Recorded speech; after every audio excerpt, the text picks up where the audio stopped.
The council chamber held its breath. No literal breath, of course.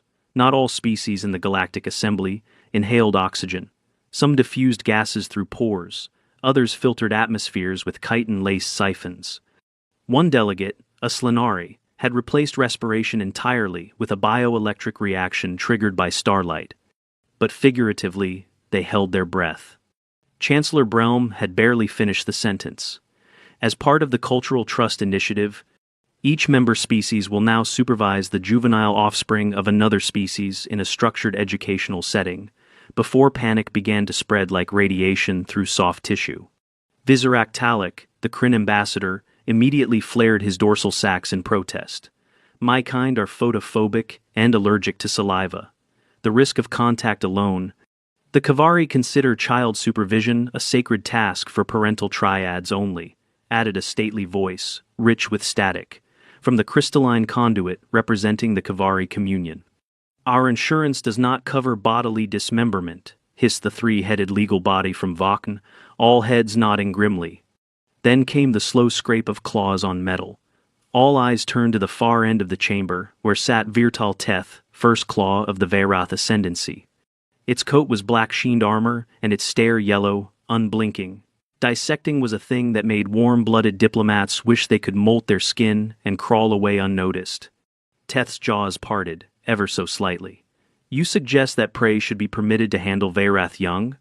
Brelm's translator quivered slightly as it spoke. All species will participate, without exception. Teth let out something between a growl and a sigh. Then you have already signed their death certificates. The chamber fell silent. No one argued, no one dared. The Veyrath hatchlings, biologically designed to begin practicing lethal hunting by week 2, were infamous even among apex species.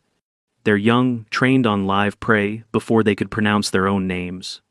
Everyone expected the initiative to fall apart right there, and it almost did, until one hand went up. From the human delegation, seated between a bored-looking pair of Ulu and a gelatinous Parnik, a single man raised his arm. Light brown hair, average height, some faint scarring along one cheek. The nameplate read, Alan Carter, Terran Republic. I'll do it, he said simply. The translators hiccuped. The chamber did not. You volunteer? Teth's tone dropped 3 degrees colder than vacuum. Alan shrugged. Babysitting's universal, right? Snacks, toys, maybe a timeout corner, should be fine. You'll be torn to pieces, muttered the Voktan's leftmost head. You misunderstand, Teth said. They do not play, they hunt. There will be blood. Alan nodded solemnly. Then I'd better bring bandages. Pandemonium followed. Dozens of species voiced protest, demanded psychiatric evaluations, asked if this was some kind of Terran death ritual. The vote passed anyway, unanimously. Every other species abstained. And that was how, 3 days later, Alan Carter walked into a triple-sealed, reinforced observation room beneath the Galactic Academy's central tower with a reinforced duffel bag, a body cam feed, and an ironclad waiver that stated the Academy was not liable for dismemberment, digestion, or emotional trauma caused by juvenile apex life forms. The Veyrath had brought 6 hatchlings. Each one was the size of a mid-sized dog, but with far more muscle, more claw. Their eyes glowed with that same eerie yellow as Teth's. One of them tested a talon against the wall plating. Another hissed in a way that sounded uncomfortably like laughter. Alan crouched low, not too fast, not too slow. He set down the duffel and spoke clearly. Hey there, guys. Name's Alan. I brought snacks. The moment he unzipped the bag, chaos erupted. One hatchling lunged for the bag, another for his arm. A third leapt onto his back, teeth latching onto the fabric of his jacket. Alan twisted sideways, ducking just enough to avoid a bite to the neck. He grabbed the closest hatchling by the torso, not roughly, but firmly, and spun it off him onto a padded mat with practiced ease. Monitors lit up across the observation deck. Alien delegates gasped, grimaced, recoiled. He's not even armed, someone whispered. He didn't bring a shock baton? Someone else exclaimed. Is that a plush toy in his bag? Alan retrieved a rubbery chew ring and squeaked it once. Every hatchling stopped. 6 pairs of predator eyes locked onto the sound. A moment of silence, then a frenzy. The toy was instantly mobbed, tugged, snapped at, fought over. Alan took the brief moment of peace to open a metal thermos and pour out small servings of mashed protein paste shaped like animals. Snack time, he said in a sing-song voice. A low-level brawl erupted over the food. One hatchling growled and got nipped in the flank. Alan was already moving. He crouched beside the injured one, pulled a sanitizing wipe from his kit, and examined the bite. "Hold still, buddy. That's not too deep, but we'll clean it anyway." The hatchling snarled once, then paused as the wipe made contact. Its eyes narrowed, confused. Not pain, more like curiosity. 1 hour in, Alan had formed rough behavioral profiles. Hatchling 4 had dominance issues. Hatchling 2 responded best to rhythm and sound. Hatchling 5 had a worrying habit of hoarding sharp objects. But progress was progress. Then, at 90 minutes, it happened. Hatchling 3 misjudged a leap during a pounce game Alan had stupidly named "Don't Wake the Worm." Its claws sliced a deep gash across Alan's forearm as he rolled to intercept a falling toy. Blood welled immediately. Bright, vivid. On the monitors, at least 3 delegates fainted. The Kavari screamed in ultrasonic shock. Alan sat down hard, biting down on a grunt. "Okay, that's not ideal." The hatchlings froze. All 6 stared at the blood. Alan reached slowly for his med kit. "All right, nobody panic." "That means you too, murder muppet." He flushed the wound with antiseptic, wincing as the pain kicked in. One of the hatchlings crept closer. Alan held up his uninjured hand. "Easy, no touch. I know it smells good to you, but this one stays inside me, okay?" He applied a field suture strip, glorified medical glue, and reinforced it with gauze. The bleeding slowed. The pain didn't. Still, he stayed. At the end of the session, when the reinforced door finally hissed open and the rotation team prepared to extract him, Alan stood slowly, arm braced in a sling. "Same time tomorrow?" The handlers stared at him as if he were radioactive. Teth appeared behind the observation window, silent, watching. Alan turned to the hatchlings, who had begun to crowd near his legs. "You guys were wild today," he said softly. "But not bad. We'll work on the pouncing." One of them chirped. It was almost soft. Up in the council chamber, chaos simmered beneath the surface. Accusations flew. Speculation spread.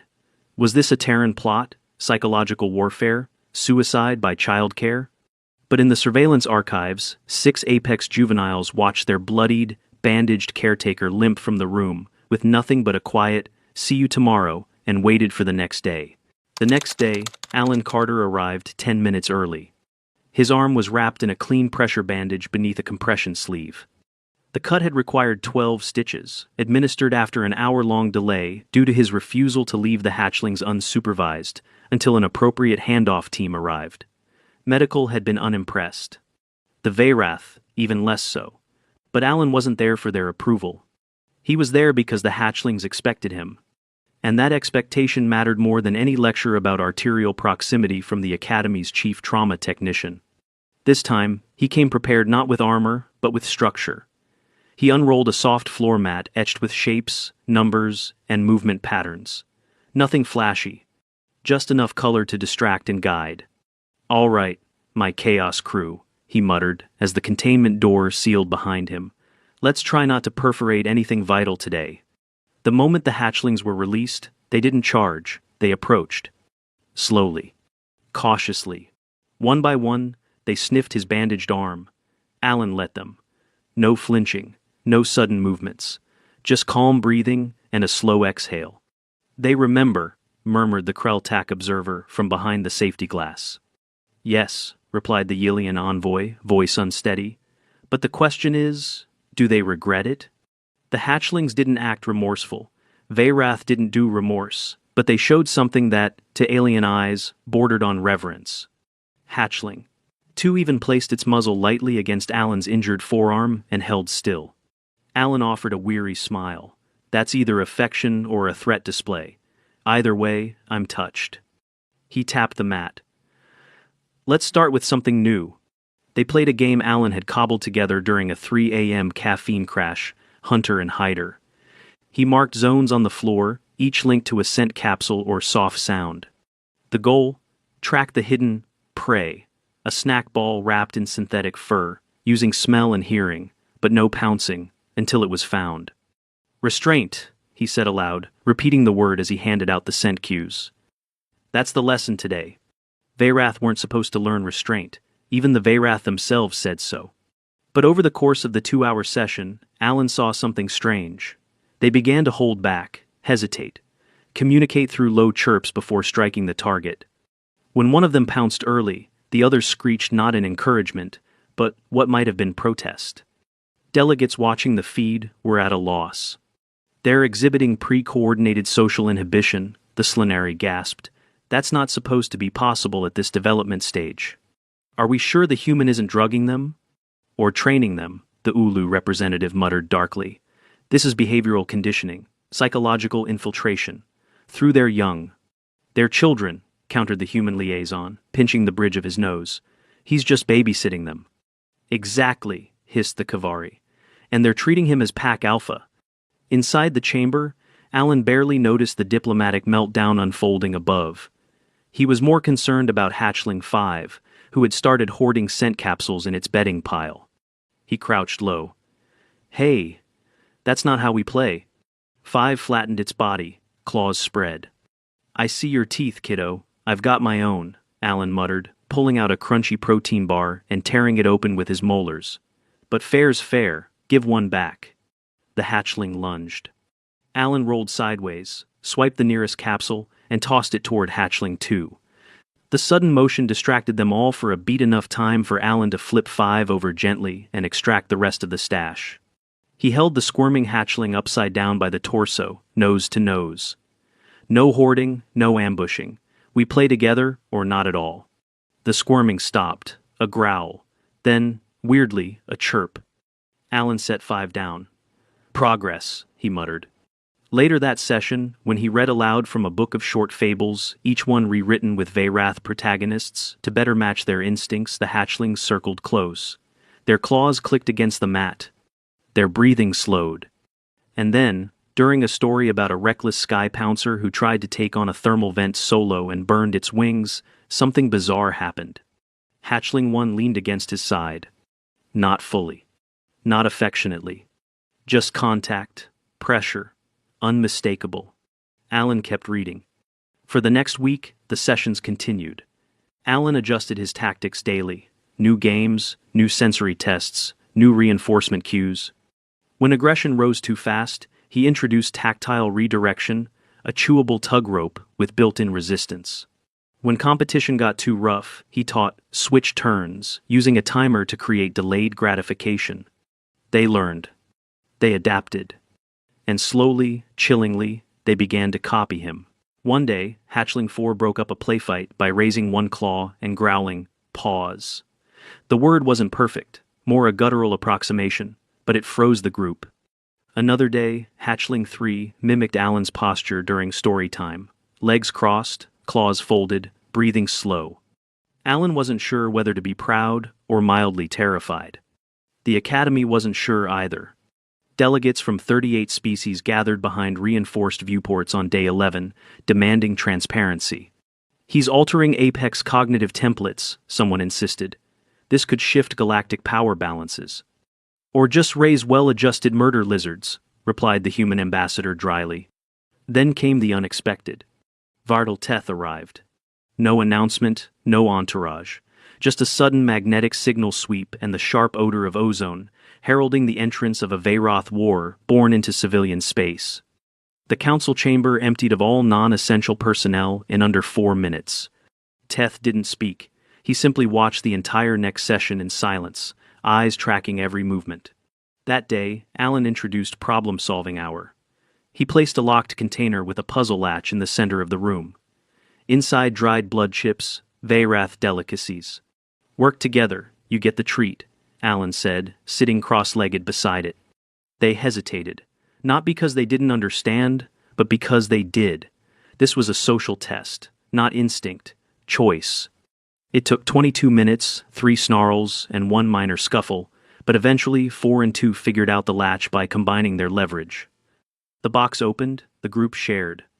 Alan passed out separate rewards to the 2 solvers. One chirped, two nuzzled his injured arm in something dangerously close to affection. Behind the glass, Teth's claws retracted half a notch. Later, Alan sat in the infirmary for his follow-up wound check. The laceration was healing, well, no infection, thanks to prompt cleaning and proper closure. Range of motion was still restricted, but the nurse said he'd regain full function within 3 weeks. No strain, no lifting above shoulder height. He nodded. Understood. Then he returned to the hatchlings anyway. By the end of week 2, the Veyrath young greeted him with clicks and chirps before he even stepped into the chamber. And then the quiet came. Not a dangerous quiet. A different kind. They sat around him without prompting. Listened to a story without biting each other. 2 of them fell asleep against his legs. Alan looked up at the ceiling camera. He knew they were watching. He gave a half smile, tired but steady. The chamber, for the first time, felt almost peaceful. A dangerous kind of quiet. Because peace, from Veyrath, meant something was changing. The day the alarms went off, Alan had just finished building a balance beam from 2 reinforced chairs and a length of padded steel pipe. Coordination day, he'd announced with a grin. Let's see if those murder mittens have grace. 4 hatchlings scrambled up the beam like oversized furred scorpions. Hatchling 5 tried to chew through the pipe. Hatchling 1 leapt from the top without warning and crashed into Alan's chest, knocking him flat. It was normal. For them? The Academy sensors said otherwise. The emergency klaxon shrieked like a fire in a turbine. Alan flinched. The hatchlings hissed, all 6 snapping into a predatory crouch. Then the lights shifted, blue to red. The outer corridor, normally locked down with 3 nested barriers, showed a flicker in the live feed display embedded in the chamber wall. A ventilation access panel, half open. Alan's stomach dropped. "Seal us in," he barked, looking straight up at the overhead cam. "Now." No one replied. They didn't have to. The perimeter locks engaged immediately. The bulkhead doors clamped shut. But he'd seen it, that panel, half open, fluttering slightly in the airflow. Someone had accessed the hatchling chamber's proximity corridor. From outside, he looked around. One of the hatchlings, hatchling 3, was missing. "Where's he began. Then he saw the vent. Half open. He was moving before thought caught up. 3. Alan's voice cracked. No, buddy." The vent shaft was large enough for a juvenile Veyrath, barely. Too small for Alan's shoulders. But he could see the faint outline of the hatchling's tail just vanishing into the dark tubing. The Academy didn't design ducts for safety. They designed them for rapid atmosphere control and minimal obstruction, which meant powerful suction zones, magnetic seals, and variable pressure compensators. Any of those could kill a 6-week-old apex predator in an instant. Alan didn't scream. He acted. He hit the comm relay on the wall. "Seal auxiliary vent routes in Sector Delta immediately.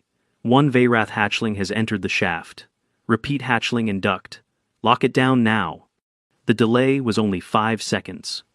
That was 4 seconds too many. On the live feed, a schematic lit up.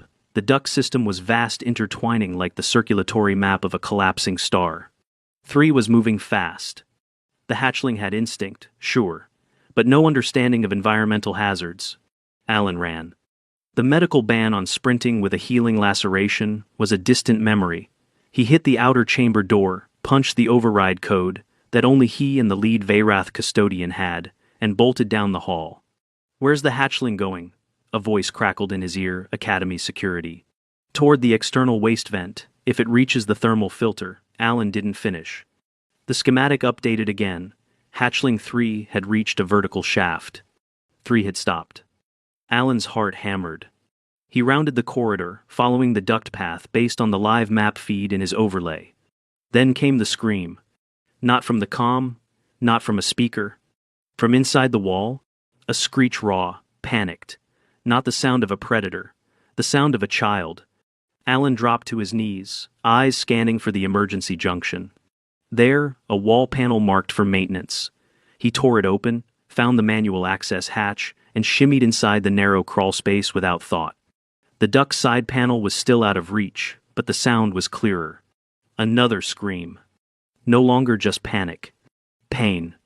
Alan scanned the interior with a flashlight. The hatchling was stuck wedged into a fork in the shaft, one hind leg twisted beneath a pressure junction. Blood smeared the metal wall. Not a lot, but enough to confirm what Alan already feared. It wasn't superficial. 3, he said, crawling closer. Hey, I'm here. Don't move. The hatchling flailed. One claw caught Alan's cheek. A fresh line opened along the edge of his jaw. He didn't stop. He pressed his weight carefully against the junction, wedging it open a fraction more, just enough to give the leg some clearance. Breathe with me, he whispered. The hatchling made a low, keening sound, somewhere between a growl and a sob. Alan didn't flinch. He didn't raise his voice. He just stayed.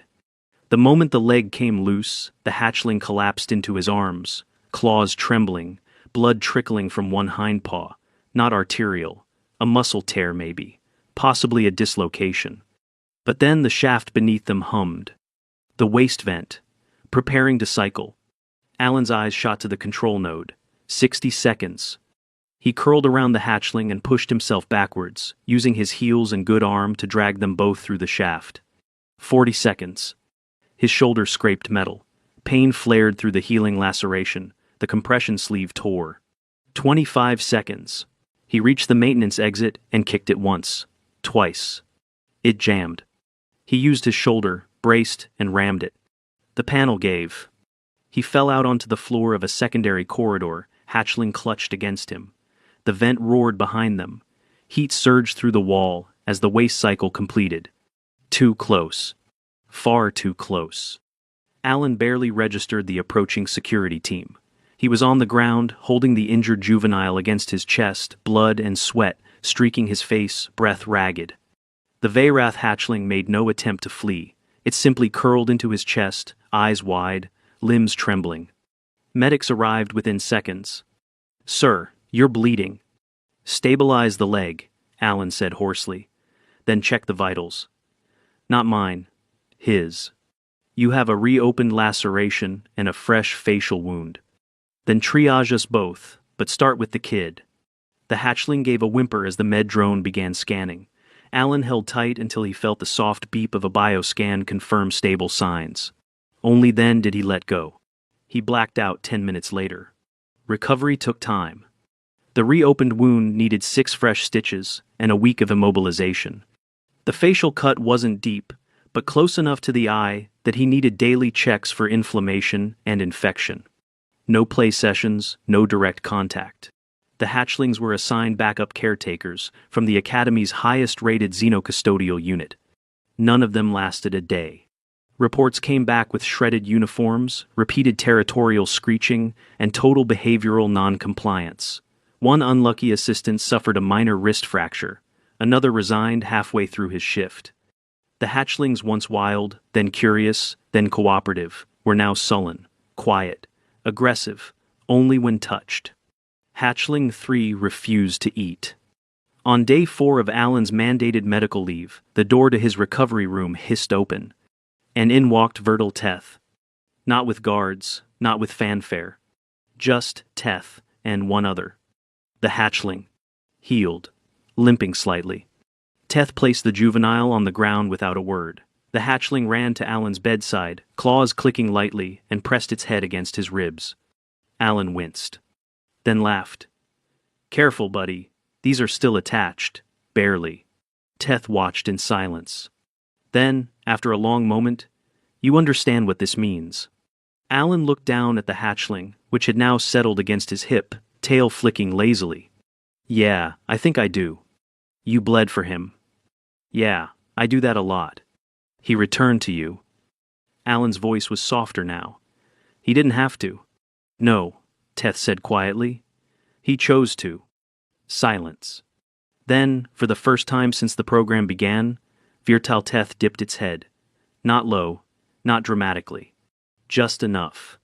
"A life debt," Teth said. "Recognized?" Alan blinked. "Is this a formal thing or more of a cultural courtesy?" Teth's eyes flashed. "It is Wooded Island, and it is ours."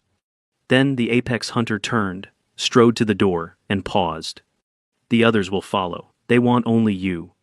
Alan leaned back against the pillows, exhausted. "Well, I'd better heal fast then. He looked down at the hatchling curled up beside him. And maybe ask for hazard pay. Thanks for watching. Alan Carter returned to the hatchling chamber 23 days after the incident. His forearm bore a faint scar, still pink, but sealed. The facial cut had healed nicely, just a hairline curve along his cheekbone now. His range of motion was back to normal. He passed the academy's final medical evaluation, though the attending nurse made him promise to not leap into any more ductwork. I make no promises, he'd said with a grin. But he didn't return to Babysit. Not officially. The hatchlings had outgrown the containment chamber. Their claws were longer, reactions sharper. They stood chest high to him now and moved with the eerie stillness of predators just before a kill. But when he walked through the final seal, they didn't pounce. They chirped. All 6. It was the first time he'd heard them do it in unison. You've all gotten big, he said, slinging a canvas pack off his shoulder and setting it down gently. That better not be a sign I'm getting soft. Hatchling. 2 padded forward, no growl, just a head tilt and a click. They were all watching him, but not like before. Not with that hungry, chaotic energy. With focus. With something else. All right, one last session. He opened the pack. Out came 6 small bundles. Memory wraps, each one carefully scented with a blend of his sweat, his soap, and the old protein paste. Safe smells. Comfort smells.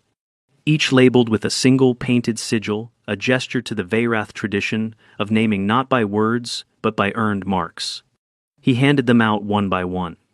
Then, slowly, Alan crouched, groaning a little under his knees, and sat on the padded floor where he'd once nearly bled out during "Don't Wake the Worm." The hatchlings circled him, quieter than he'd ever known them. Not subdued, just listening. I know you're going back to the ascendancy soon, he said. Back to your own kind. No reaction, but they heard him. You'll have a new trainer, probably a war singer. Someone who'll teach you how to use those claws for something other than tug of war. Hatchling 5's tail twitched at the word. Alan chuckled. Yeah, I know, won't be the same. He pulled something else from his bag, a set of little note cards. Laminated, tough. On each, a simple word in standard and a Veyrath glyph. One for wait, one for no, one for share, one for safe. I'm not trying to make you soft, he said. Just giving you tools. Use them. Don't forget them. Especially that last one. He laid the cards out in a fan. 6 heads lowered. Clawed paws reached forward. No snatching, no snarling, just quiet engagement. They remembered. The door opened behind him. Vartal Teth entered with 2 Ascendancy elders in ceremonial armor, the kind that shimmered dark red and was rumored to contain woven microblades along the spine. Alan didn't stand. He stayed seated, one hand resting lightly on Hatchling 3's back. The elder on the left leaned forward slightly. They respond to him. Teth nodded. The elder on the right sniffed. Dangerous. He has imprinted himself. No, Teth replied.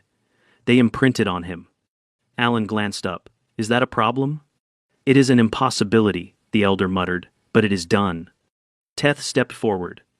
They will return with us today. Begin the trials next moon. Alan nodded once. They're ready. Are you? Teth asked. The question lingered. He didn't answer right away. Because no, he wasn't. Not really. The chamber had been his whole life for over a month. Every scratch, every scream, every small victory, earned with blood, patience, and humor under fire. He hadn't just supervised the hatchlings, he'd raised them. Not as a parent. Not quite. But as something just as dangerous. Something trusted. Alan stood. The hatchling stirred. He knelt again, pulled each into a firm, 2-arm embrace, one at a time. Some resisted at first. Veyrath weren't known for displays of affection, but none pulled away. Even Hatchling 1, the fiercest, leaned in for a second longer than expected. Alan whispered to each one, not in standard, but in rough approximations of their own clicks and growls. Phrases they'd learned together. Stay strong. Remember, safe. Come back proud. When he stepped away, he was blinking harder than usual. Teth regarded him for a long moment. then did something that no one in the Galactic Academy's history had ever recorded a Vayreth doing. He extended his hand. Palm open, claws retracted. Alan shook it without hesitation. "The next time we meet," Teth said, "it may be under less gentle terms." "Then I hope you remember story time," Alan replied. Teth bared his teeth. It wasn't a threat. Not this time. The hatchlings filed out, each paused at the doorway, looked back. They didn't chirp. They didn't growl. They just watched him. And Alan stood there, quiet, until the door sealed shut for the last time. A week later, the council met to review the Cultural Trust Initiative. Some species called it a disaster narrowly avoided. Others called it the start of something unthinkable. But when the footage of the final session was played, no one spoke. They watched the apex hatchlings file out in silence. They watched Alan kneel. They watched a fragile mammal cradle a predator in his arms, one who could have gutted him 2 weeks earlier without blinking. And they saw something no treaty, no weapon, no alliance had ever forged before. Respect. True, mutual respect. Not through power, but through care. Afterward, the floor was opened for comment. The Kavari delegate asked how long human recovery from such wounds typically took. Alan, seated in the back, shrugged. "Couple of weeks, 3 for full strength." The Yillian leaned forward. "And you chose to return after that?" "Wouldn't you?" he asked, brow raised. Silence. Then, from somewhere on the far side of the chamber, a hesitant voice asked, "What do you call that?" He thought for a second, then smiled faintly. "Babysitting." 2 months later, Alan received a sealed data crystal from the Veyrath Ascendancy. Inside, a short choppy video. Poor resolution, no sound. The camera showed a training pit, dusty, circular, brutal. In the center, 6 juvenile Veyrath, larger now, flanking a target drone in coordinated silence.